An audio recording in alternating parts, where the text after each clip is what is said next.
हमने समेटा है साहित्य के हिस्सों को, मेरे आपके मन के कहते किस्सों को। नमस्कार, ये है कथा कस्तूरी और मैं मधु मिश्रा। आज आपके लिए लेकर आई हूँ गुरुदेव रविंद्रनाथ टैगोर जी की बहुचर्चित कहानी काबुलीवाला। रविंद्रनाथ टैगोर विश्वविख्यात कवि, साहित्यकार, दार्शनिक और भारतीय साहित्य के नोबेल पुरस्कार विजेता हैं। तो चलिए आज सुनते हैं उनकी प्रसिद्ध रचना काबुलीवाला।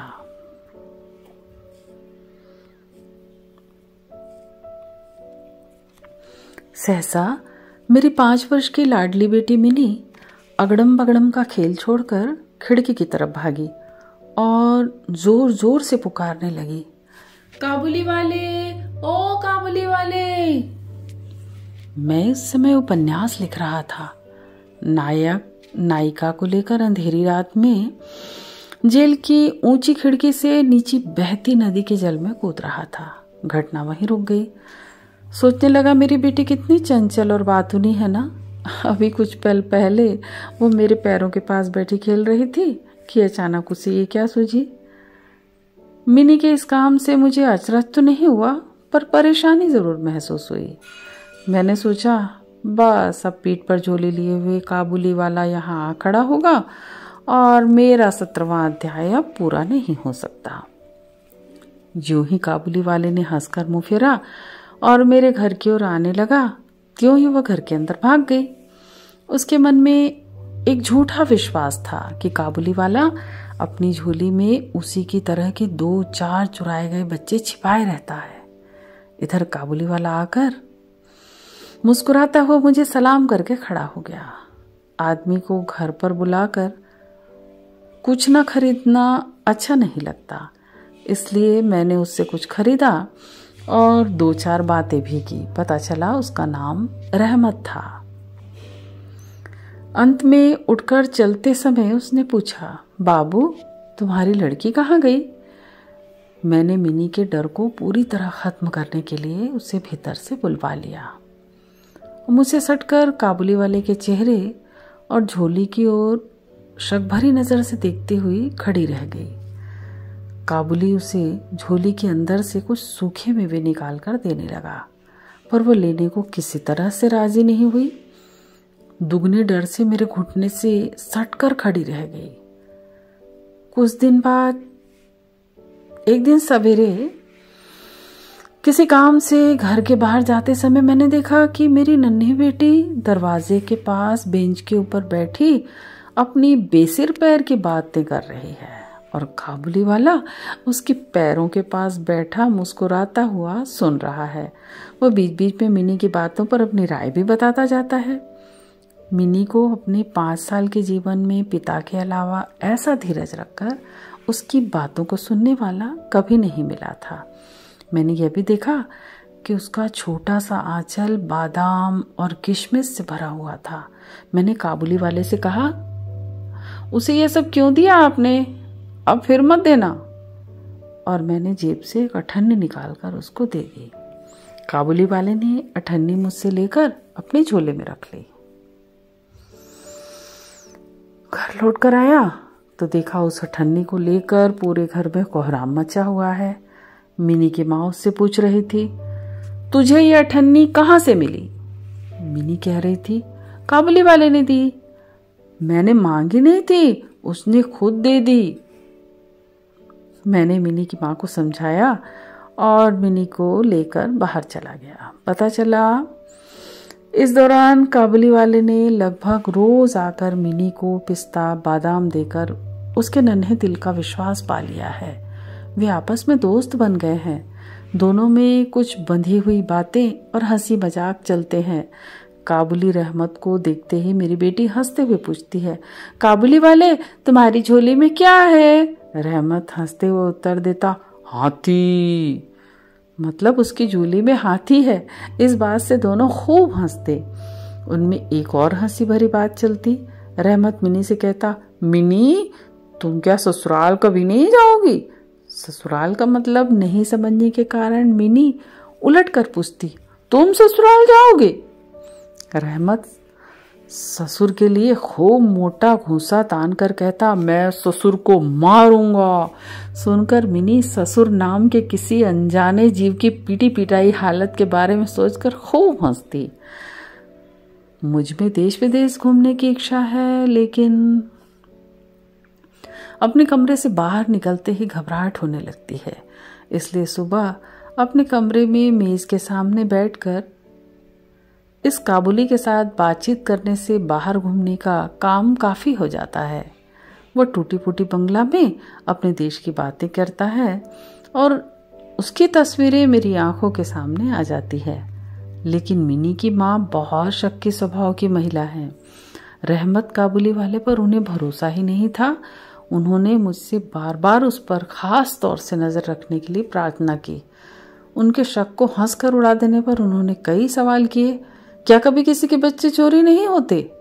एक लंबे चौड़े काबुली के लिए एक छोटे से बच्चे को चुरा ले जाना क्या बिल्कुल नामुमकिन है? मुझे मानना पड़ा कि ये बातें नामुमकिन नहीं हैं, लेकिन मैं इस कारण भले मानस रहमत को घर आने से मना नहीं कर सकता था। हर वर्ष माघ के महीने के बीचों बीच रहमत अपने देश चला जाता। इस समय वह अपना सारा उधार रुपया वसूल करने में जुटा रहता, लेकिन फिर भी एक बार वह मिनी से जरूर मिल जाता। जिस दिन सुबह समय नहीं मिलता तो शाम को आ पहुंचता। कभी कभी अंधेरे कमरे में उसे बैठा देखकर सचमुच भय सा लगता, लेकिन जब दोनों की भोली भाली बातें मैं सुनता तो मेरा हृदय प्रसन्नता से भर उठता। एक दिन सवेरे मैं अपने कमरे में बैठा पढ़ रहा था, तभी सड़क पर बड़े जोर का हल्ला सुनाई पड़ा। आंखें उठाई तो देखा 2 पहरे वाले अपने रहमत को बांधे लिए आ रहे हैं। उसके पीछे तमाशबीन लड़कों की टोली भी चली आ रही है। रहमत के शरीर पर और कपड़ों पर खून के दाग हैं। एक पहरे वाले के हाथ में खून से सना हुआ छुरा है। मैंने बाहर आकर पहरे वालों को रोक कर पूछा, मामला क्या है? मालूम हुआ हमारे एक पड़ोसी ने रामपुरी चादर के लिए रहमत से कुछ रुपया उधार लिया था। उसने झूठ बोलकर रुपया उधार लिया था तथा रुपए देने से इनकार कर दिया। इसी बात को लेकर कहासुनी करते करते रहमत ने उसके छुरा भोंक दिया। रहमत उस झूठे आदमी को तरह तरह की गालियां दे रहा था। तभी काबुली वाले, ओ काबुली वाले पुकारते हुए मिनी घर से बाहर निकल आई। पलक मारते रहमत का चेहरा आनंद से खिल उठा। उसके कंधे पर आज झोली नहीं थी, इसलिए उसके बारे में कुछ पूछा नहीं जा सकता था। मिनी ने छूटते ही उससे पूछा, तुम ससुराल जाओगे? रहमत ने हंसकर कहा, वहीं जा रहा हूं। मिनी को उसका जवाब हंसी भरा नहीं लगा।